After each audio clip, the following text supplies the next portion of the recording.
You are just trash pretending to be gold. The words hung in the air of the upscale French restaurant, heavier than the scent of roasted garlic and expensive red wine.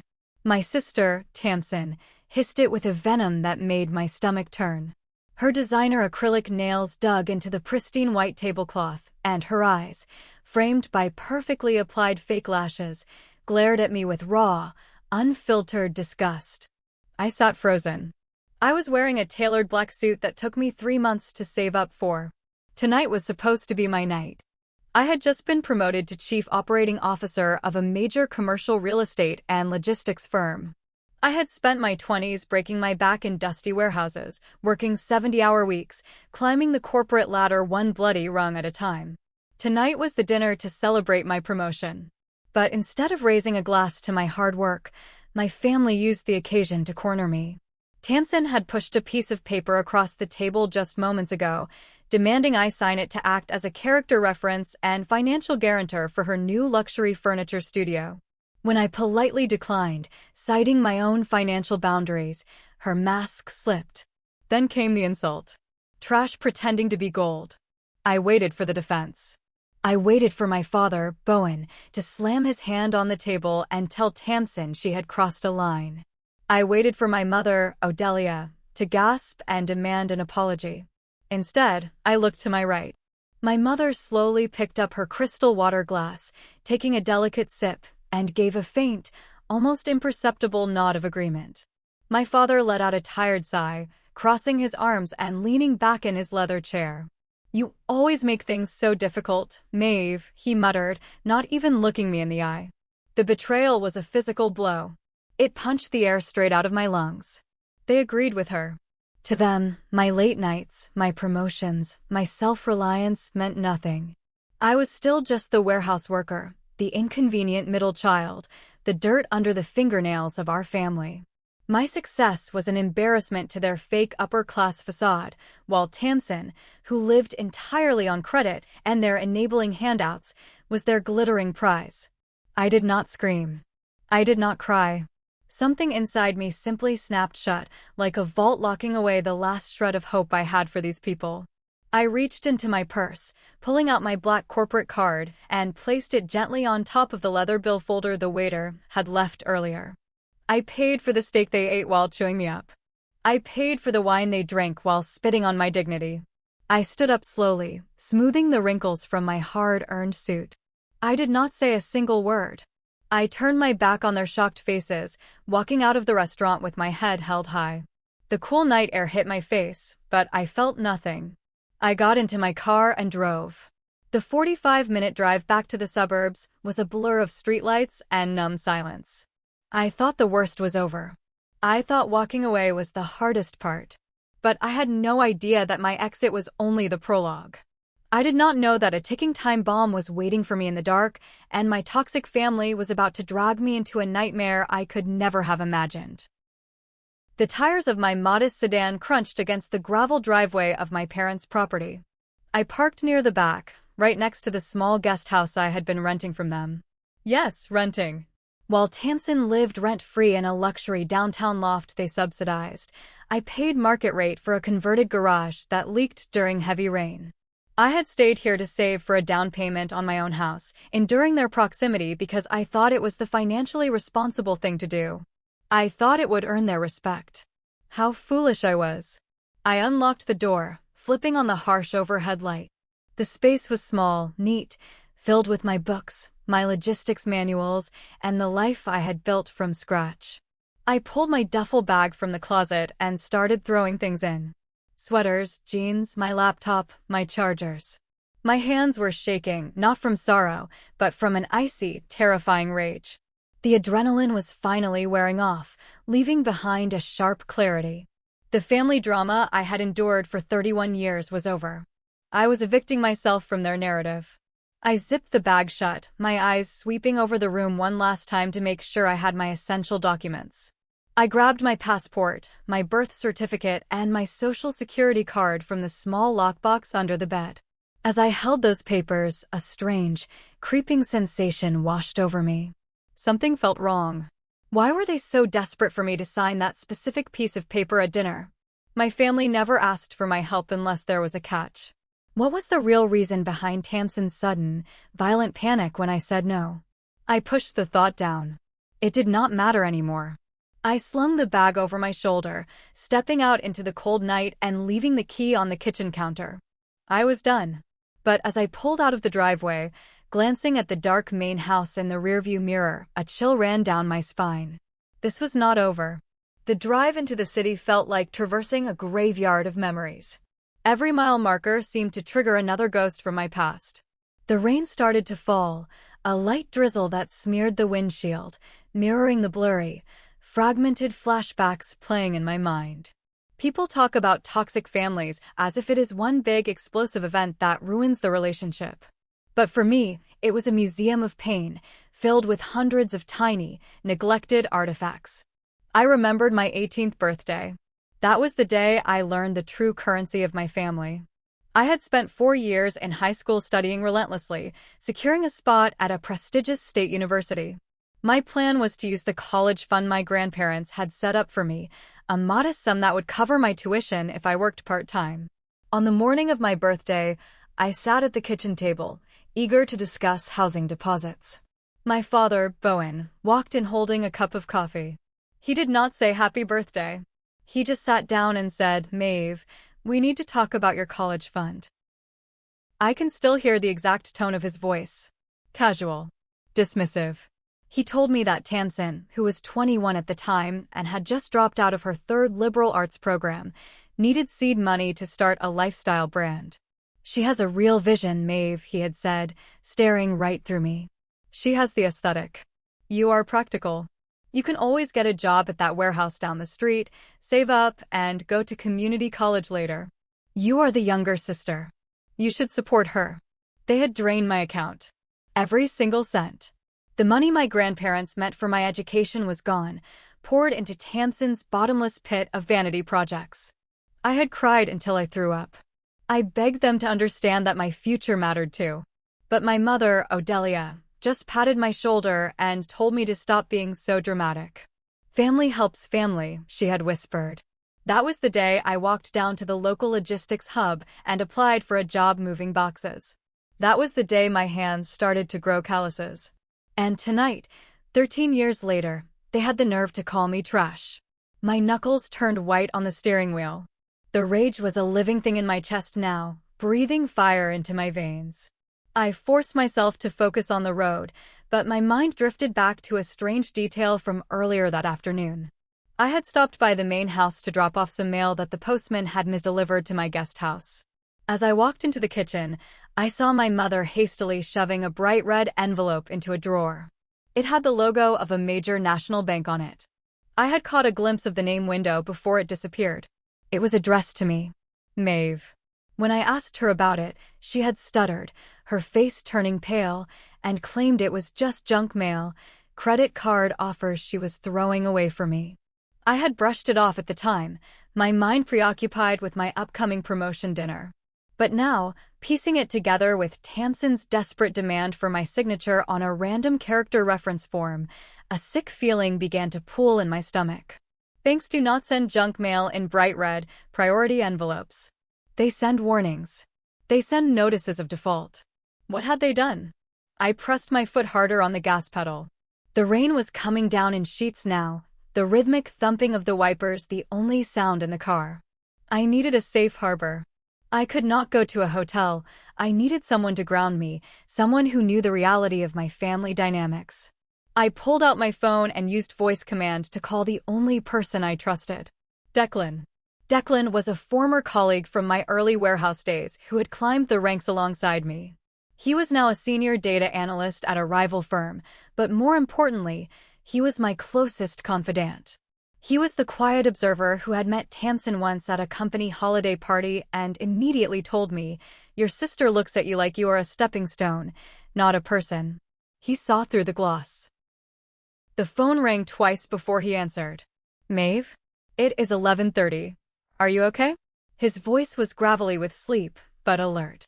"I am leaving them, Declan," I said, my voice cracking for the first time all night. I left the dinner. I packed my bags. I have nowhere to go. Without missing a beat, he replied, "I am sending you my gate code. I will leave the front door unlocked. The guest room is yours. Drive safe." I hung up, a solitary tear finally breaking free and sliding down my cheek. I was terrified of what tomorrow would bring, terrified of the red envelope, terrified of the revenge they might try to extract for my defiance. But as I navigated the slick city streets towards downtown, I knew one thing for certain. I was never going back. The scapegoat had finally chewed through the rope. Declan lived in a sleek, minimalist apartment in the heart of downtown. It was a world away from the suffocating, manicured lawns of my parents' suburban neighborhood. When I pushed open his unlocked door, the scent of chamomile tea and rain-soaked concrete greeted me. He was standing in the kitchen, wearing sweatpants and a plain gray t-shirt, holding 2 steaming mugs. He did not ask for a play-by-play. He did not offer empty platitudes. He just handed me a mug, pointed to the plush leather sofa, and sat in the armchair opposite me. I sat down, pulling my knees to my chest, and the dam finally broke. The tears came violently, tearing through my chest with painful sobs. I cried for the 18-year-old girl who had her college dreams stolen. I cried for the 25-year-old woman who worked holidays so her family could go on ski trips without her. I cried for the COO who bought the dinner where she was called trash. I wept until my eyes were swollen and my throat was raw. Declan just sat there, sipping his tea, holding space for my grief. He let me shatter into a million pieces on his living room floor without trying to rush the cleanup. When the sobs finally subsided into shallow hiccups, I looked up at him. "How long are you going to let them siphon your blood?" he asked softly. His words were not an accusation, they were a lifeline. "I am done," I whispered, my voice hoarse. "The vault is closed." He nodded, a silent pact formed between us.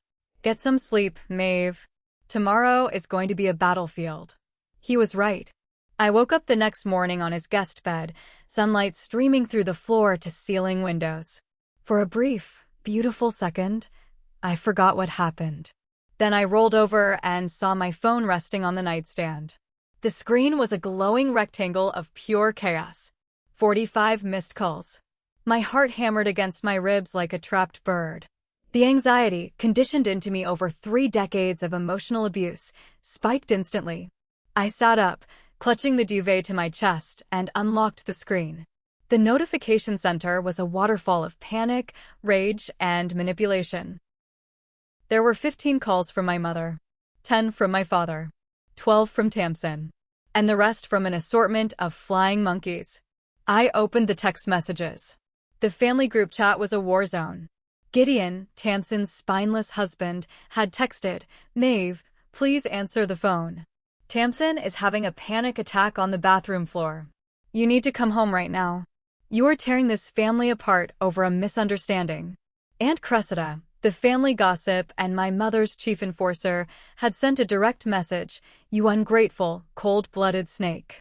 After everything your parents did to raise you, you walk out on your sister's big night because you are jealous of her success? You make me sick. Do not bother showing your face at Thanksgiving." I scrolled past the venom, my pulse pounding in my ears. Then I opened the messages from my parents. "Bowen, stop throwing a childish tantrum. We need you here immediately. It is an emergency. Odelia, Maeve, please. Tamsin's identity was stolen. Hackers got into her accounts. The bank locked everything down. They need an emergency guarantor to verify some details to unfreeze her business accounts. Just come sign the papers so we can fix this. Family helps family." I stared at the screen, my breath hitching. Identity theft. Locked accounts. Emergency guarantor. The puzzle pieces from last night crashed together with a sickening crunch. The urgent character reference form at the restaurant. The bright red priority envelope hidden in the kitchen drawer. The fact that Tamsin needed me, the practical, credit score-obsessed sister, to vouch for her. They were lying.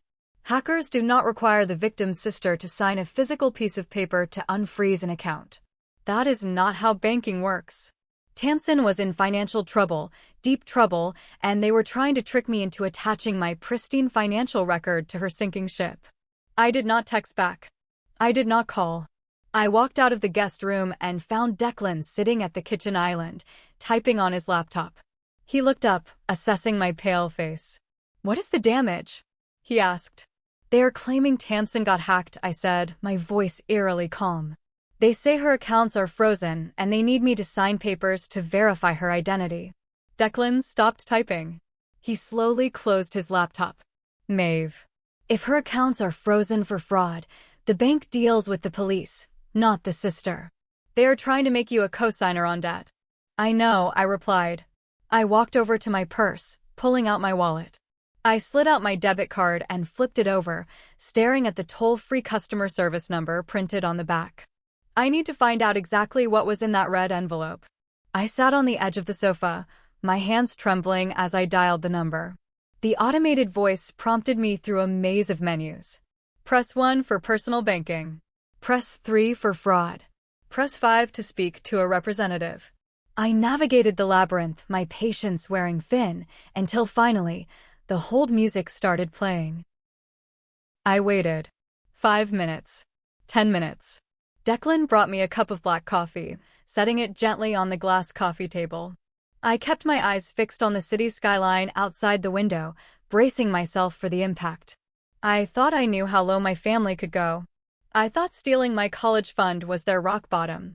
The music suddenly cut off. A crisp, professional voice came through the speaker. "Thank you for calling the National Fraud and Investigations Department. My name is Vaughn. How can I assist you today?" I took a deep breath. "Hello, Vaughn. My name is Maeve. I believe my family is attempting to commit financial fraud using my name, and I need to know exactly what is attached to my social security number." The silence on the other end was brief but loaded. I could hear the clacking of a keyboard. "Please hold, Maeve. Let me pull up your file." I gripped the phone so tightly my knuckles ached. This was the point of no return. Whatever Vaughn was about to tell me would change the trajectory of my life forever. The scapegoat was finally looking behind the curtain, and I was ready to burn the whole theater down.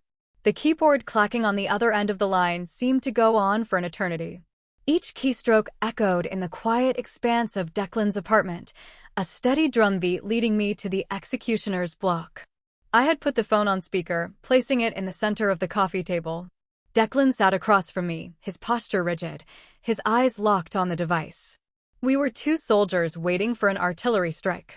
"Thank you for holding, Maeve," Vaughn's voice returned, dropping an octave, shifting from standard customer service politeness to the grave, measured tone of an investigator who had just found a body. "Before we proceed, I need to verify your identity." He walked me through a rigorous security check, confirming my address, my date of birth, my mother's maiden name, and the last 4 digits of my social security number. "Verification complete," Vaughn said. The line crackled faintly. "Maeve, I am looking at a commercial lending file that was flagged by our automated risk assessment system 48 hours ago. Are you currently the co-guarantor on a high-yield business loan and commercial lease agreement for an entity registered as Tamsin Luxury Aesthetics?" The words hit me like a physical blow to the chest. "No," I whispered, the air leaving my lungs. "Absolutely not. I have never signed anything for her business. I have no legal association with her company." "I see," Vaughn replied, his tone devoid of surprise. It was the tone of a man who saw this kind of betrayal every single day. He paused, the silence stretching taut. "Maeve, we received a physical application 3 weeks ago for an aggressive credit expansion and commercial mortgage hybrid loan. It was signed by Tamsin as the primary borrower, and it bears your signature as the unconditional financial guarantor." My vision swam. The edges of the room began to blur. My signature. They forged my signature. The magnitude of the deception was dizzying. "How much?" I asked, my voice cracking. "How much did she borrow in my name?" Vaughn exhaled slowly. $145,000. A sharp, involuntary gasp escaped my lips. $145,000. It was a staggering amount. It was more than a down payment on a house. It was enough to ruin my credit, garnish my wages, and drag me into bankruptcy court.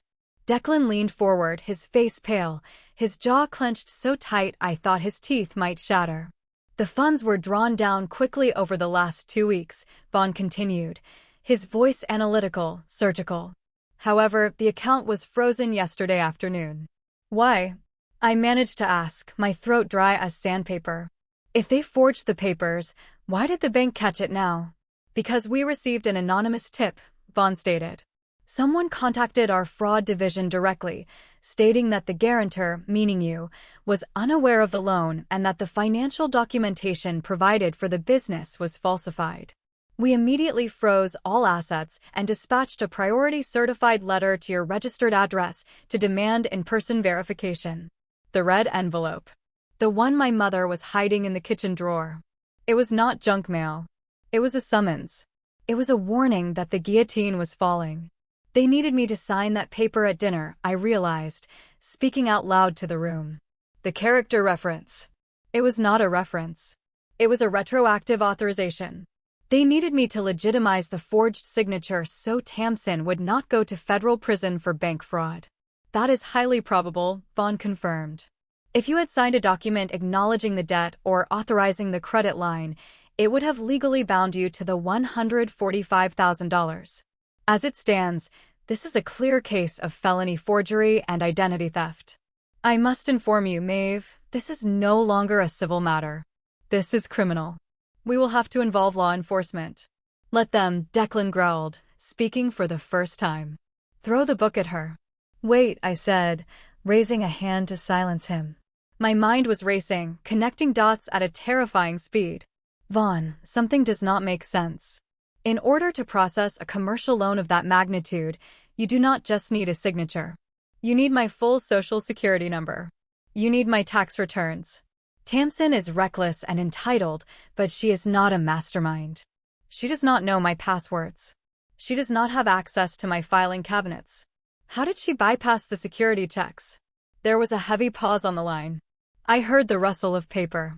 This is where the situation becomes significantly more complex, Maeve, Vaughn said slowly. The guarantor documentation was submitted with a fully verified W-2 form and a physical copy of your social security card. Furthermore, the application included a handwritten secondary contact form. We match handwriting on file for fraud prevention. The handwriting on the secondary form does not match Tamsin's. Whose handwriting is it? I demanded, my heart hammering against my ribs. Vaughn hesitated. According to our historical records linked to your early student banking accounts, the handwriting perfectly matches the individual listed as your former custodian. Your father. Bowen. The room went dead silent. The rain outside seemed to stop. The world stopped spinning. It was not just Tamsin. It was a conspiracy.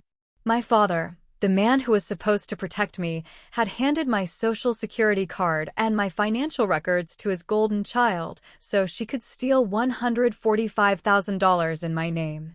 My mother had hidden the bank's warning letter to ensure I walked blind into their trap. They had sat at that French restaurant, eating expensive steak, looking me in the eye, and calling me trash, all while knowing they had chained me to a mountain of fraudulent debt to save their favorite daughter. They did not just throw me under the bus. They were driving it. Vaughn, I said, my voice dropping to a terrifying, icy calm. I am going to cooperate fully with your investigation. But I need to do this my way. I want to catch them red-handed. I want an airtight case. What are you proposing? Vaughn asked, his professional curiosity piqued. I am going to agree to meet them, I said, my eyes locking onto Declan. I am going to tell them I will sign their papers. But I need you there. I need the bank to witness the fraud in progress. Can you meet me tomorrow night? I am the head of the fraud investigation unit, Maeve, Vaughn replied, a hint of steel in his voice. I can be wherever the evidence leads. Give me the time and location.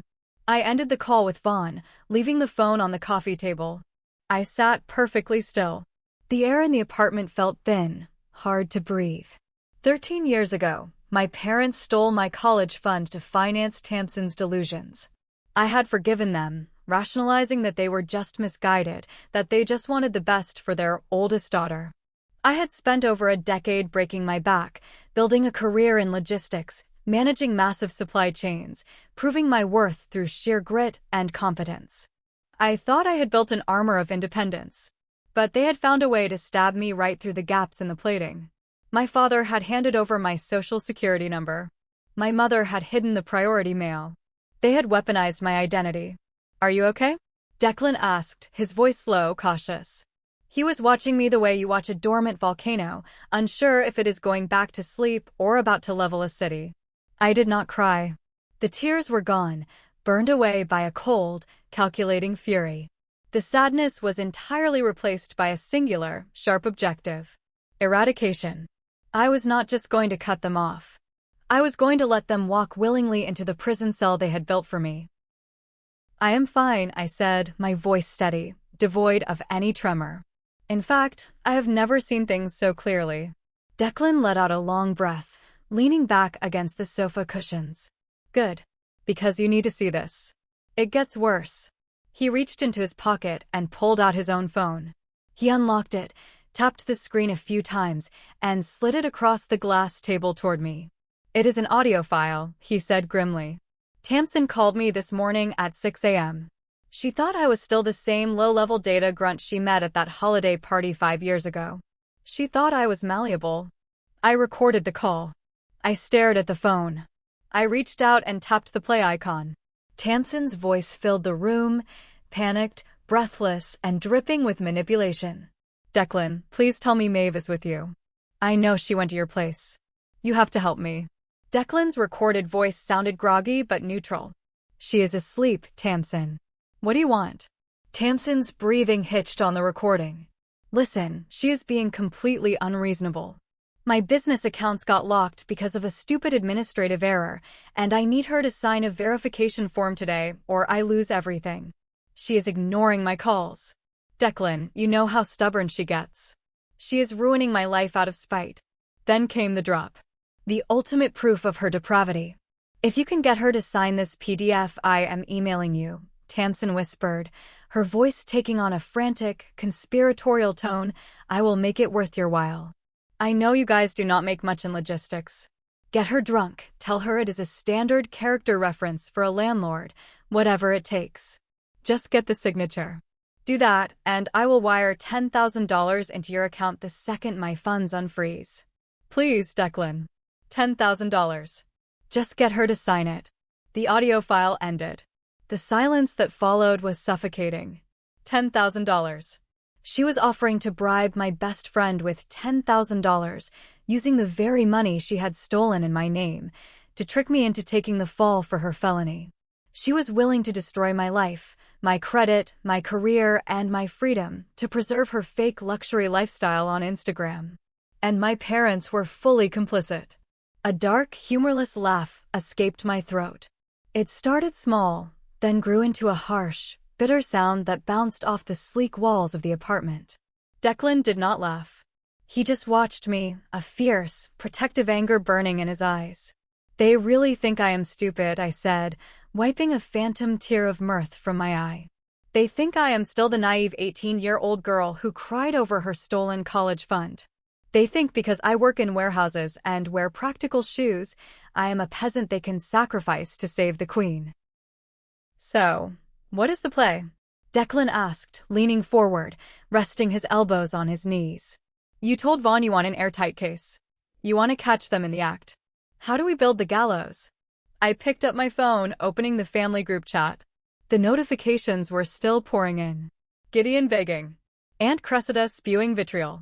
My mother pleading about family loyalty. My father demanding obedience. I stared at the digital manifestations of my lifelong abusers. I was not going to run away anymore. I was going to invite them to dinner. I need you to send that audio file to Vaughn immediately, I told Declan, my fingers hovering over the keyboard. That is the proof of premeditated intent to commit fraud and witness tampering. It upgrades the charges. Declan nodded, already tapping on his phone. Done. What are you going to tell them?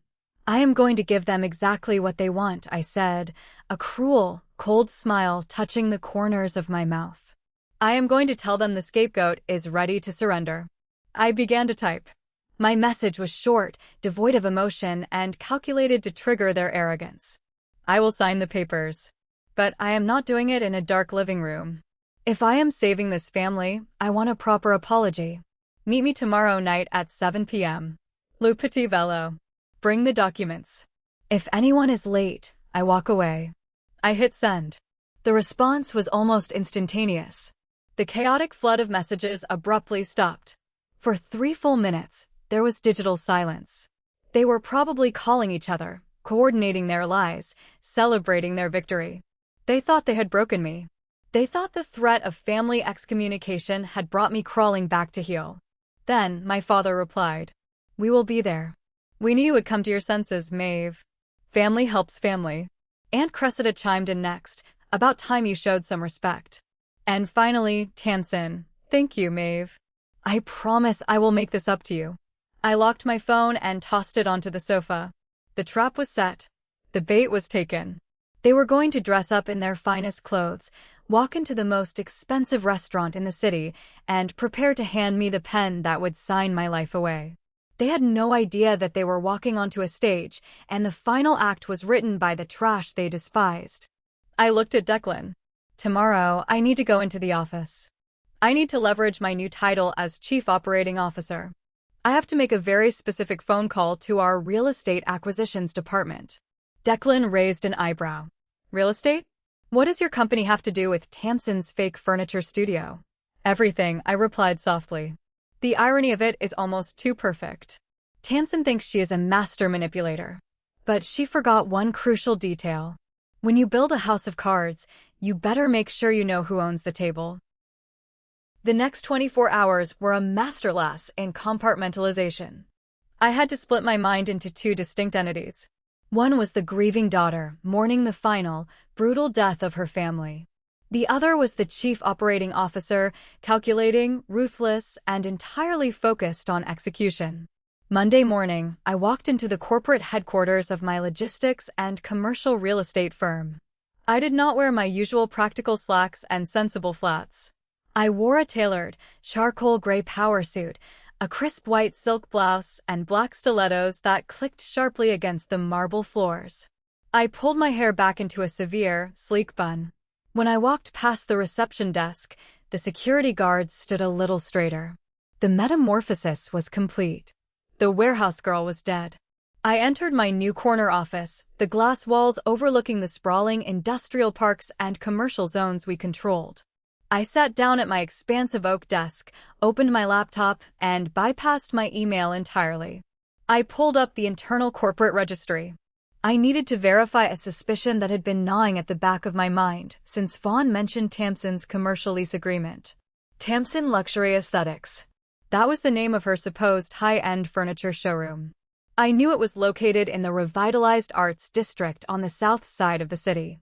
A trendy, overpriced neighborhood filled with exposed brick buildings and artisanal coffee shops. What Tamsin did not know, what she could not have known because she never bothered to ask about my job, was that my firm had been aggressively acquiring commercial properties in that exact district for the past 6 months. I typed the address of her studio into our proprietary property management database. The loading icon spun for 3 seconds. Then, the results populated the screen. Property status, wholly owned subsidiary.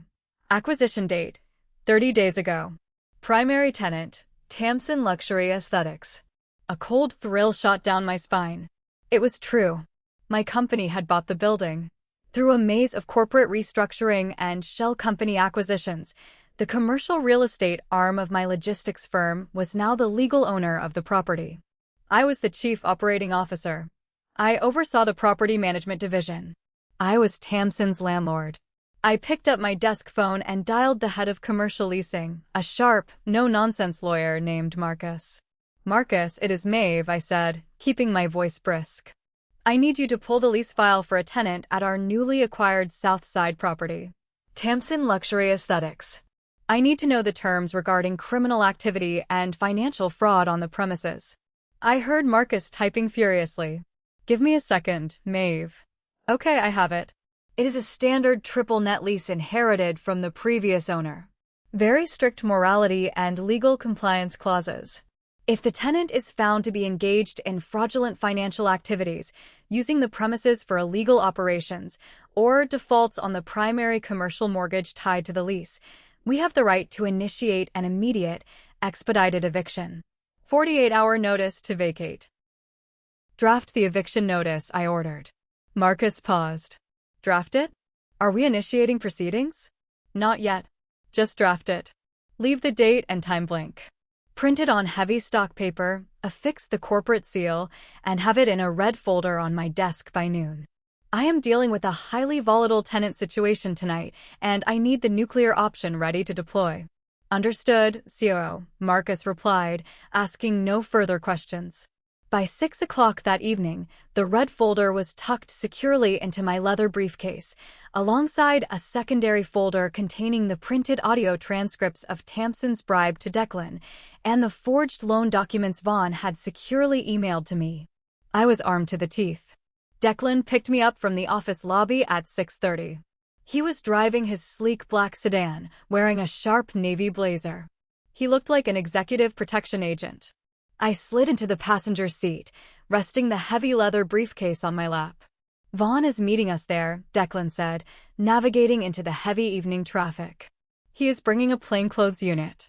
They are going to wait in the private dining alcove adjacent to the main floor. He wants visual confirmation of her handing you the forged documents before he steps in. Perfect, I replied, staring out the window at the city lights. Are you nervous? He asked, glancing at me. I closed my eyes, feeling the steady, rhythmic beating of my heart. I am not nervous about destroying them. I am just disgusted. Disgusted that it took me 31 years to realize my worth is not determined by people who treat me like an ATM. We pulled up to Le Petit Velo right at 7 p.m. The valet took the keys, and we walked beneath the grand, wrought iron awning. The restaurant was the epitome of pretentious luxury. Crystal chandeliers cast a warm, golden glow over mahogany tables. The air smelled of truffles and old money. It was the exact kind of place my parents loved, a place where they could pretend they belonged to a higher echelon of society. The maitre d' led us toward a large, circular booth near the back of the restaurant. My family was already there. They looked like a twisted parody of a royalty portrait. My father wore his best tailored suit, a smug, triumphant smile plastered across his face.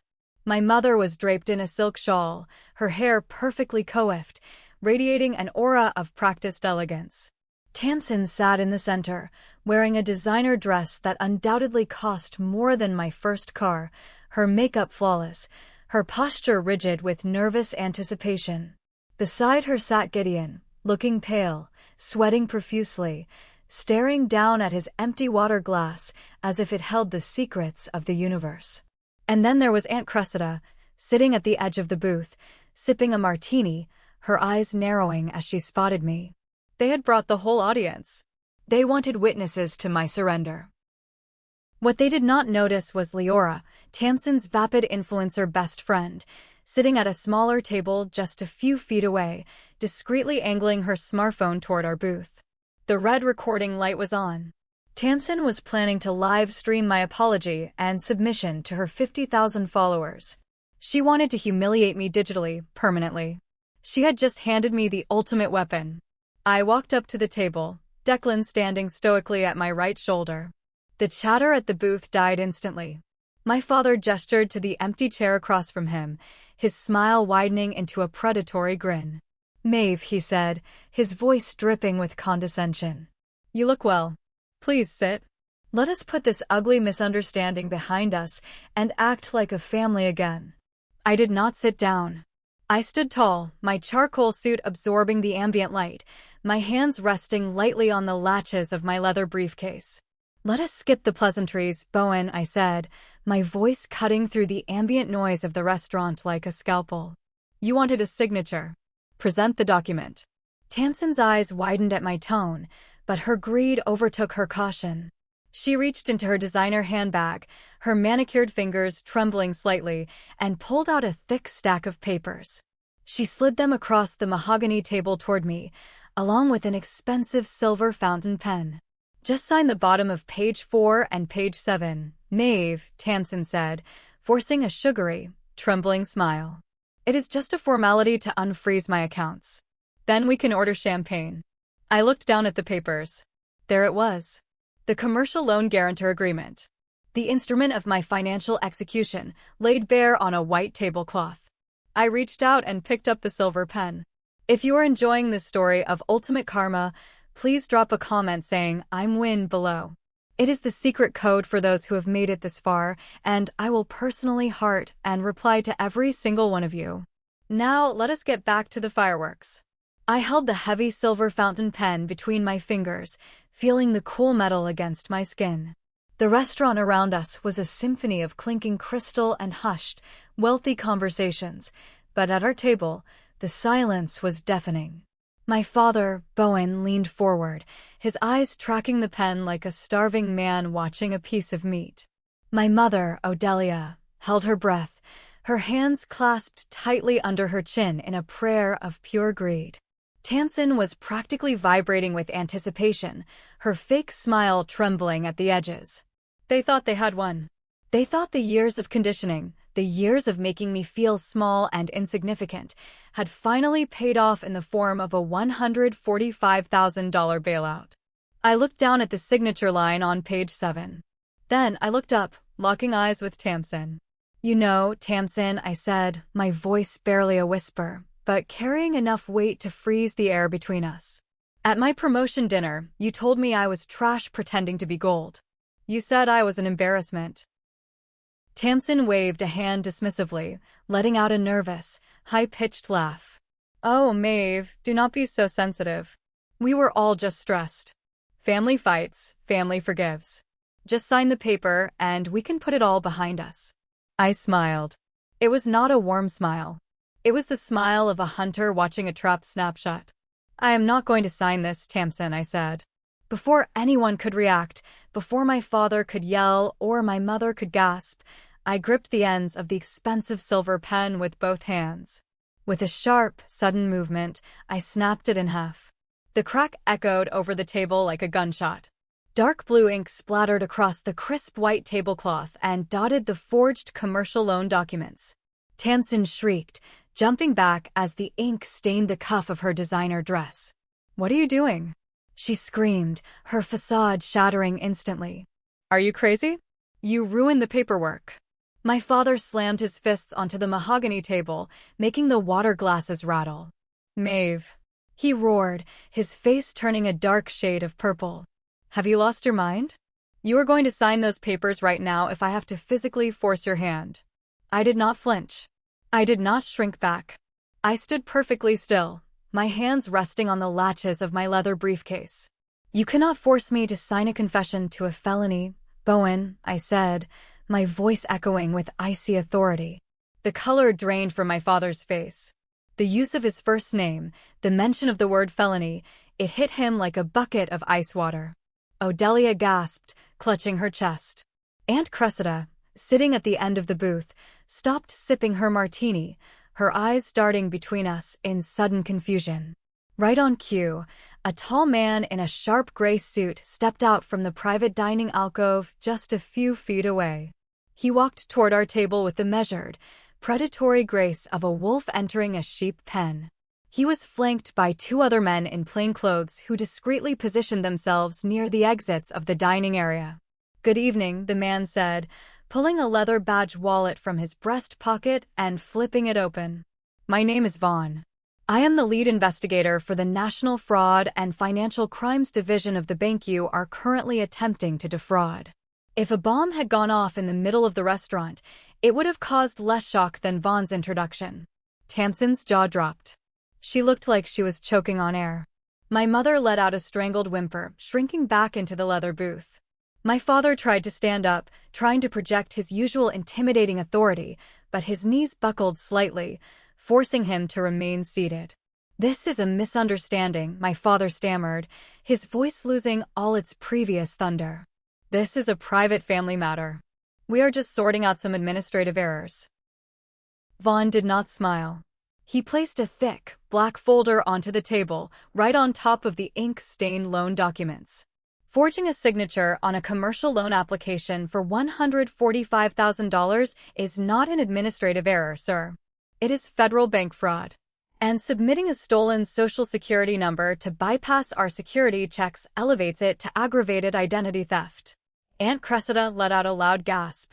$145,000. She shrieked, her voice cutting through the ambient noise of the restaurant. Tamsin, what is he talking about? You told us you just had a minor overdraft. Tamsin ignored her aunt. She turned to me, her eyes wide with a manic, desperate terror. Maeve, please, she begged, her voice trembling. Tell him you knew about it. Tell him you gave me permission. If you do not, I will go to jail. You cannot do this to your own sister. You did this to yourself, Tamsin, I replied, my tone devoid of any sympathy. You forged my name. And Mom and Dad gave you the Social Security card they kept from my childhood. You built your entire life on lies, and now the bill is due. I glanced over at the small table nearby. Leora, Tamsin's influencer friend, was staring at us with her mouth open, but her phone was still propped up, the red recording light blinking steadily. She was too stunned to turn off the live stream. Thousands of people were watching the golden child of the family get exposed in real time. The trap was fully sprung. But the devastation was only just beginning. Suddenly, Gideon, the quiet, spineless husband who had been staring at his water glass all night, slowly pushed his chair back. He stood up, running a trembling hand through his thinning hair. A strange, bitter laugh erupted from his chest. It was a terrifying sound, full of years of suppressed resentment. You think she just lied to the bank? Gideon asked, his voice shaking with a mix of adrenaline and despair. He looked around the table, his eyes settling on my parents. You people have no idea who you have been worshipping. Gideon, sit down and shut up. My father hissed, trying to salvage whatever microscopic shred of control he thought he still had. I am not shutting up, Bowen. Gideon yelled, his voice cracking. He turned to Vaughn, pointing a shaking finger at Tamsin. Tell them why the bank froze the accounts in the first place. Vaughn nodded, opening the black folder. As I mentioned to Maeve yesterday, the fraud division was tipped off by an anonymous whistleblower. This individual provided us with internal emails and financial records proving that the guarantor signature was forged. Tamsin looked at Gideon, her face twisting in horrific realization. You? She whispered, her voice barely audible. You called them? You reported your own wife. I reported a criminal. Gideon fired back, finally finding his spine. For 3 years, I have been drowning in credit card debt to fund your fake lifestyle. You told me the furniture studio was bringing in thousands a week. But last week, I found the hidden ledger in your home office. Gideon turned to the rest of the table, his eyes wild. Her luxury studio is a scam. She buys cheap, mass-produced garbage from overseas shell companies, slaps her own designer logo on them, and sells them at a 500% markup. A collective gasp echoed not just from our table, but from the neighboring diners who had stopped eating to watch the spectacle. That is undeniably correct, Vaughn interjected, pulling several legal documents from his folder. Tamsin Luxury Aesthetics is currently facing 3 massive copyright infringement lawsuits from genuine European designers. The $145,000 loan was not to expand the business. It was a desperate attempt to pay off out-of-court settlements to keep her out of civil court. My mother started crying, loud, ugly sobs that ruined her perfect makeup. Tamsin, tell me this is not true. She wailed. Tell me you did not steal from those people. Tamsin was hyperventilating, backing away from the table, looking for an escape route that did not exist. It was just a temporary cash flow problem. She cried out, trying to justify the unjustifiable. I was going to pay it back. I am an influencer. I have a brand to protect. You have nothing, Gideon yelled. I filed for divorce this morning, Tamsin. I sent the papers to your lawyer. And I am filing for full custody. I will not let you drag our child down into a prison cell with you.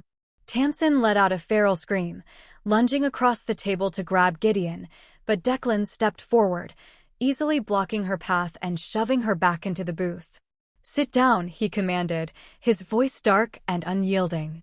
My father, seeing his golden child crumbling, his family legacy burning to ash, turned his desperate fury onto me. He pointed a trembling finger at my face. "This is your fault," he roared, spittle flying from his lips. "You could have fixed this. You make six figures, Maeve. You could have just paid the loan, taken the hit, and kept this family together. But you are so bitter, so entirely selfish, that you brought the authorities to humiliate us." I stared at the man who gave me half my DNA. The delusion was so deeply ingrained in his bones that, even in the face of federal crimes, he still viewed me as the villain for refusing to be the victim. "Selfish?" I asked, the word tasting like ash in my mouth. "You stole my college fund 13 years ago. You handed my identity to a fraudster, and you call me selfish?" "They did more than just forge your name, Maeve," Declan said softly, stepping up beside me. He pulled his phone from his blazer pocket. He looked at my parents, his eyes burning with disgust. Tamsin knew Maeve would never sign the paper willingly. So, she tried to buy an accomplice. Declan tapped the screen of his phone, turning the volume all the way up. Tamsin's frantic voice filled the silent restaurant, amplified by the acoustics of the dining hall. "If you can get her to sign this PDF, I will make it worth your while. Get her drunk, tell her it is a standard character reference, whatever it takes. Just get the signature. Do that, and I will wire $10,000 into your account." The recording ended. The silence returned, heavier and more suffocating than before. My parents stared at Tamsin in abject horror. It was one thing to forge a document in a moment of panic. It was another entirely to premeditate the drugging and manipulation of her own sister, offering a $10,000 bribe to ruin my life. Even their twisted, enabling minds could not justify that level of sociopathy. Tamsin covered her face with her hands, sobbing uncontrollably. But the final nail in the coffin was not going to come from me, or Vaughn, or Gideon. It was going to come from the very woman who had spent her entire morning insulting me. Aunt Cressida. Aunt Cressida had been sitting at the edge of the booth like a statue carved from pure shock. Her martini glass had tipped over, spilling expensive vodka onto her lap, but she had not noticed. Her eyes were fixed on the black folder Vaughn held. Her breathing was shallow, rapid. "Wait," Cressida whispered, her voice raspy. She pushed past my sobbing mother and grabbed Vaughn by the sleeve of his suit. You said she used a stolen social security number for the primary guarantor. But to secure a loan of $145,000, you need collateral. Real collateral. Property. Assets. What did she put down?" Vaughn looked at Cressida, his expression shifting to one of grim pity. He flipped to the last page of the file. "The primary collateral listed to secure the credit line is a fully vested retirement portfolio and a deed to a residential property located in the valley." Cressida's face turned the color of old parchment. "Whose property?" she demanded, her voice rising to a hysterical pitch. "Whose retirement fund?" Vaughn read the name off the paper. Cressida. The scream that tore from Aunt Cressida's throat did not sound human. It sounded like an animal caught in a bear trap. My parents had not just sacrificed me.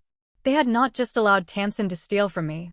When my credit history alone was not enough to secure the massive loan, Tamsin had secretly raided the extended family.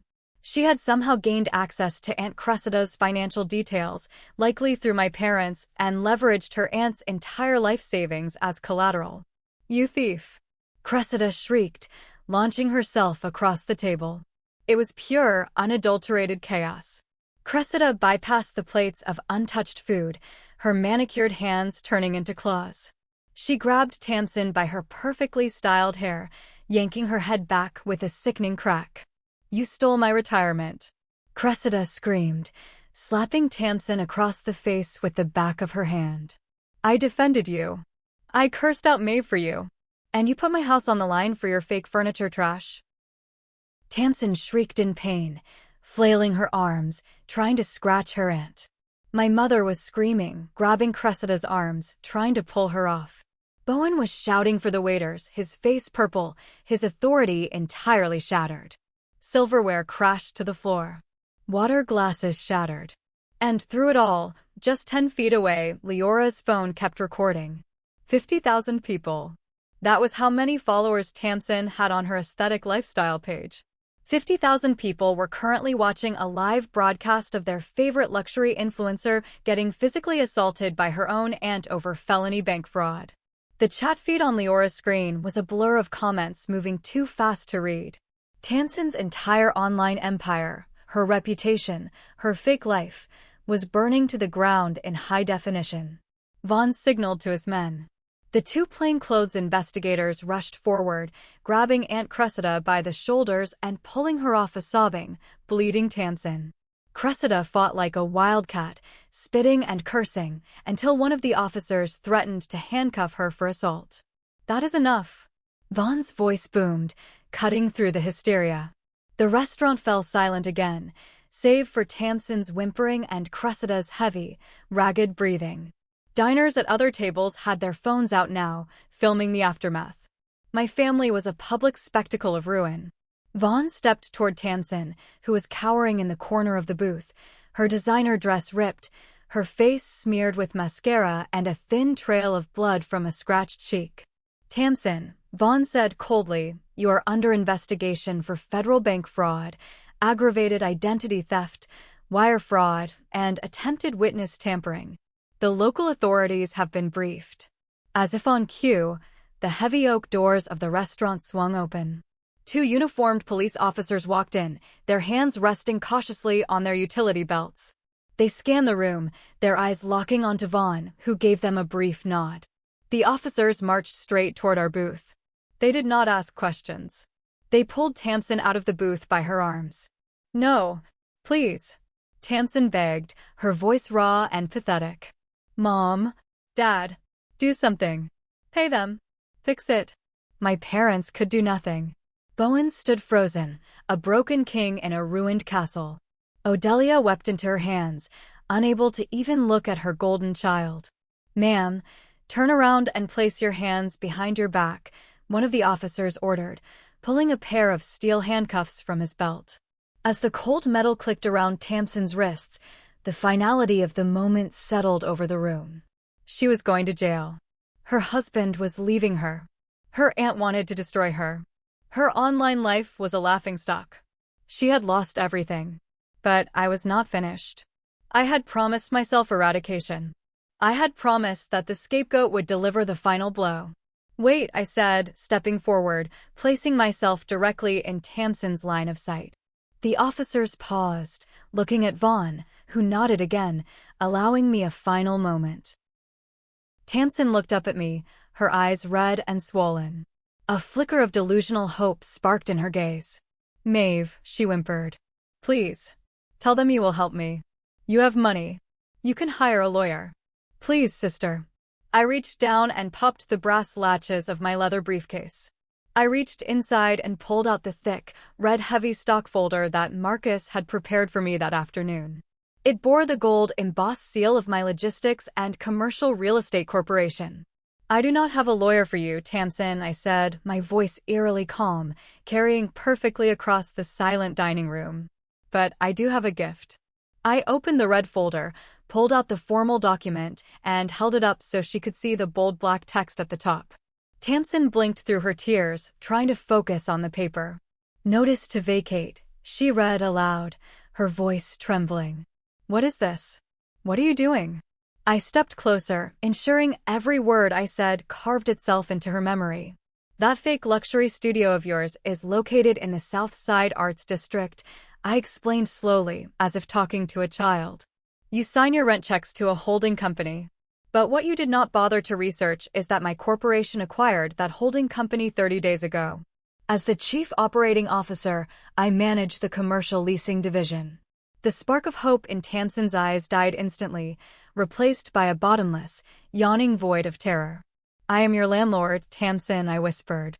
My father let out a choked gasp, finally understanding the true scale of the trap they had walked into. "Maeve, no," he pleaded, his voice breaking. "Do not do this. You have already ruined her. Do not take the store." "I did not ruin her, Bowen. She ruined herself. I just provided the mirror." I turned my attention back to my sister.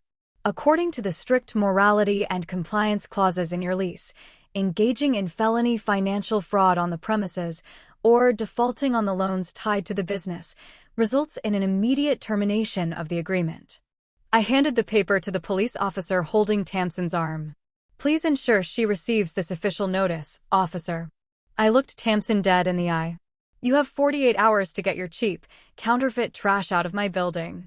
If there is a single piece of fake furniture left inside by Wednesday night, I am having it dragged to the city dump, and I will bill you for the disposal fees. Tamsin opened her mouth to scream, to curse me, but no sound came out.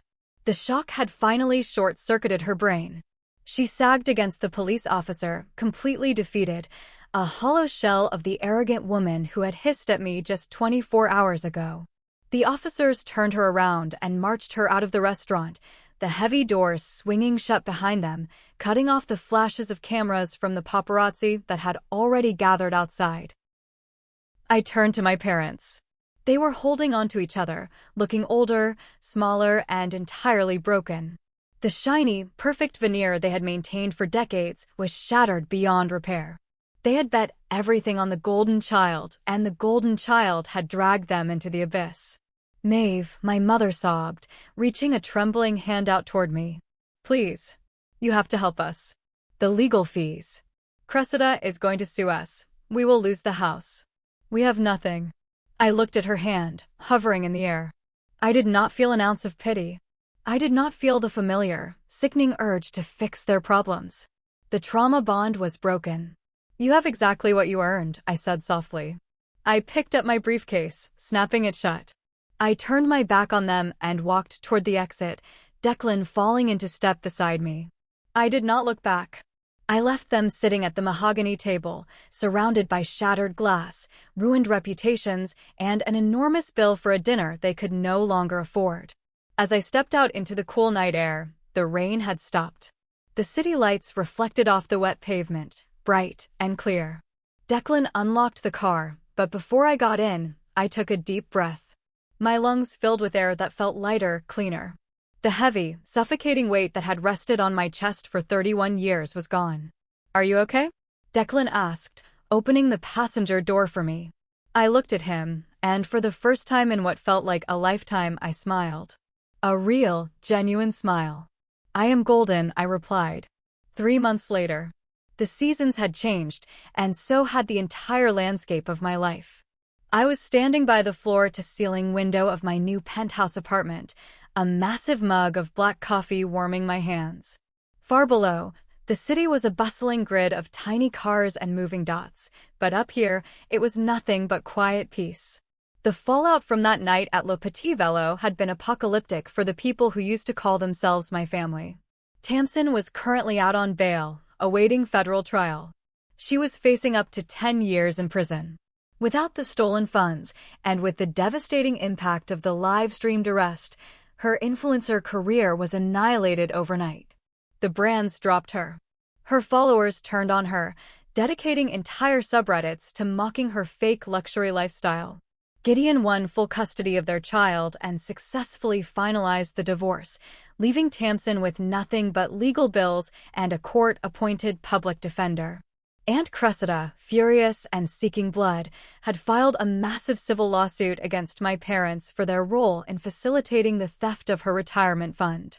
To settle the debt and keep themselves out of a secondary fraud conspiracy charge, my parents were forced to sell the large suburban house they loved so much. The house where I was raised in the shadows. The house where they had laughed at me.